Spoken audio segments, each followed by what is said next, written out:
Yesterday, being 30 of April 2026, a young boy, Ndi Udogachi and Ndi Udogachi, a young boy,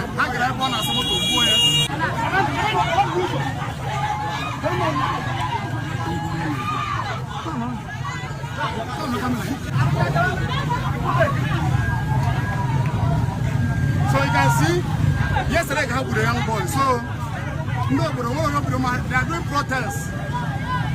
So that is what is happening here. Ndi Udogachi, the young guy.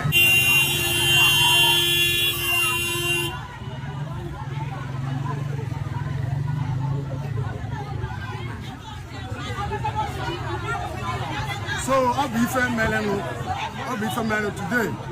So if you hand over the one, you will have protest since in the morning. I'll be not going to anyway.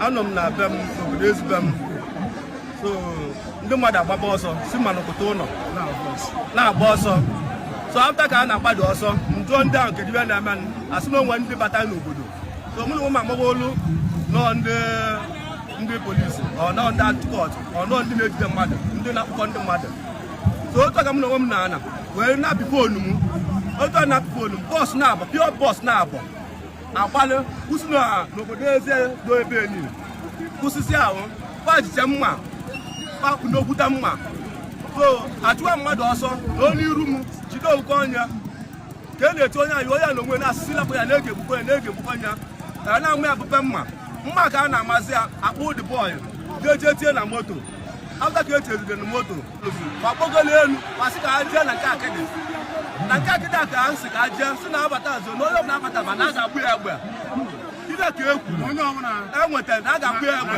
na nke akịdị akịdị bụ onye ahụ egburu so afta ka a kpọgoziri elu achụpụ akịdị enwetakwuru akịdị tibie ibe ka etudoro etinye agbachakwuru ọtọ agbaghị ọtọ enwere egbe ejidere enwerekwu ihe ọsidelie na shọpụ ya anya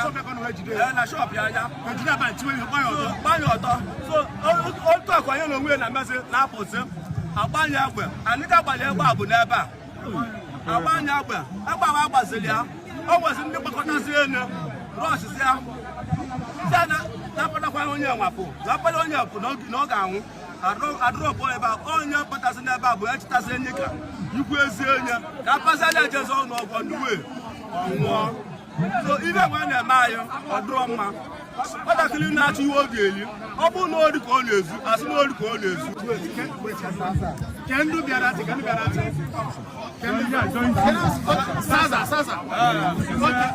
Okay, Ndi Udogachi and Ndi Akodo. So Ndi Udogachi and Ndi Akodo bịara ihe aha na Mgbapu. That's a village na Amweze. Ndi Udogachi and Ndi Akodo bịara. One young guy. No, is you. Yeah, but why is you? Okay, of course, he had a before. Open last year. Open in Anya.